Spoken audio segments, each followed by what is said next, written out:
집단은 고정되어 있는 것이 아니라 다양한 사람들이 와서 하나의 목표를 달아서 어떤 활동을 하는가. 그래서 집단 역동의 의미를 보게 되면 아주 복합적이고 상호작용 힘이다라고 제시되고 있죠. 그래서 집단 성원들이 어떤 목적을 달성하기 위해서 노력하는 그때 일어난 상호작용 힘이라고도 제시한 학자가 있고요. 집단원과 집단 상담사에서 일어나는 상호 에너지 교환이 역동, 그러니까는 역동 그 말 그대로 집단 내에서 활성화되는 어떤 작용을 집단 역동이라 하고 있습니다. 그러면은 집단 상담에서 중요한 거는 뭐냐? 이 여러 가지 장점이 있지만 집단 상담에서 여러 가지 장점이 있을 거예요. 하지만은 저는 이게 서로 집단 상담자뿐만 아니라 구성원들끼리 상호작용, 그러니까 사회적 교류가 굉장히 중요한 부분이에요. 굉장히 엄청 중요해요. 이런 것들 배운다는 것도 집단 상담의 장점인데, 그래서 집단 역동의 구성 요소를 그렇게 적어놨죠. 의사소통과 상호작용. 상호작용에는 뭐 당연히 의사소통도 있고요. 서로 간에 뭐 감정적인 소통도 의사소통의 일부라고 할 수가 있습니다. 근데 그래서 서로 간의 활동을 통해서 상호작용하는 것. 그리고 집단 역동에서는 집단 상담에서의 지금 구성 요소의 집단 역동. 집단 역동은 어떤 것이 있냐? 상호작용, 원활한 상호작용뿐만 아니라 우리가 만나서 집단 원어를 딱 구성을 해서 만나서 어떻게 해요? 집단의 규범을 같이 만들어야 돼. 지켜야 될 거서 집단의 규범 자체도 집단 역동에서 굉장히 중요한 요소가 되겠습니다. 그리고 저는 이거 응집력, 집단 응집력.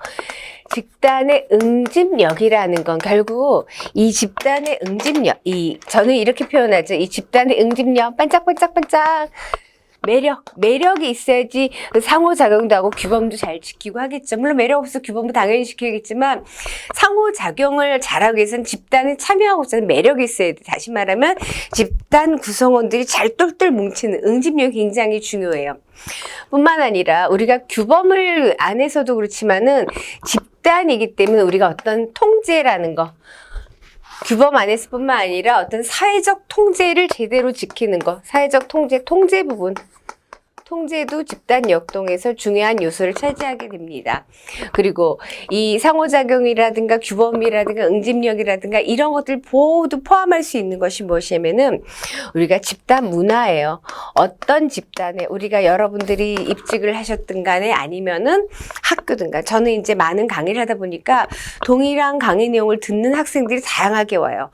그 집단의 문화가 그래도 달라요. 이 문화에 따라서 만약에 이렇게 수업을 하는 거면은 합격률도 달라져요. 신기하죠. 그래서 이런 것들 집단 역동의 구성 요소라 볼 수가 있습니다. 집단 응집력을 다시 한번 해놨어요. 집단 응집력이라는 것은 서로 얼마나 잘 어울리고 서로 이끌리냐. 그래서 저는 뭐라고 했어요? 반짝반짝반짝반짝 매력, 얼마나 매력 있는가라는 게 반짝반짝하냐라는 거예요. 그래서 집단 응집력이 있을 때 여기 집단에 남아서 참여하고 싶은 생각이 들겠죠.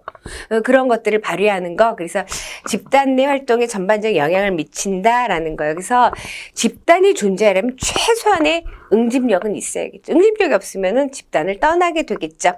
그러면 응집력이 높은 집단과 응집력이 낮은 집단의 특성을 구별을 해놓게 됐는데 이해하실 거예요.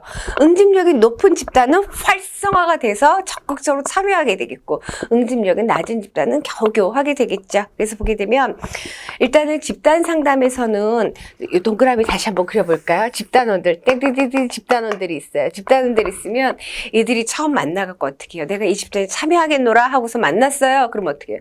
자기 개방, 자기 노출이 필요하잖아요. 응집력이 낮으면은 그런 것들이 부족하겠죠. 그래서 자기 개방을 하고 그리고 자기 탐색을 잘할 수 있다.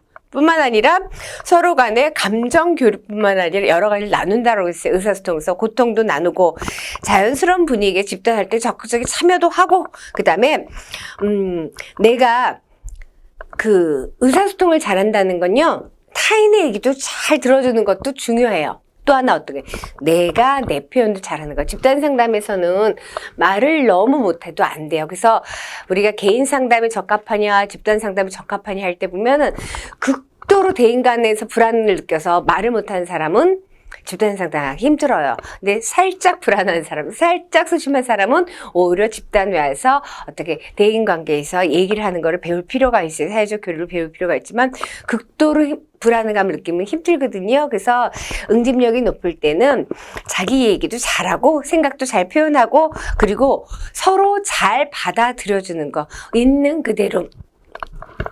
집단 상담에서는 여기 상담자가 있으면은 상담자만이 집단 지도자지만 상담자만이 집단의 지도자가 아니라 집단 상담의 장점 중에 하나가 뭐예요? 각각의 사람들이 집단의 지도자 역할을 해볼 수가 있다는 것이 집단 상담의 장점이에요. 그러니까 서로 보살피고 있는 그대로 수용해 주는 거는 상담자만 그러하는 것이 아니라 집단 응집력이 높기 때문이죠.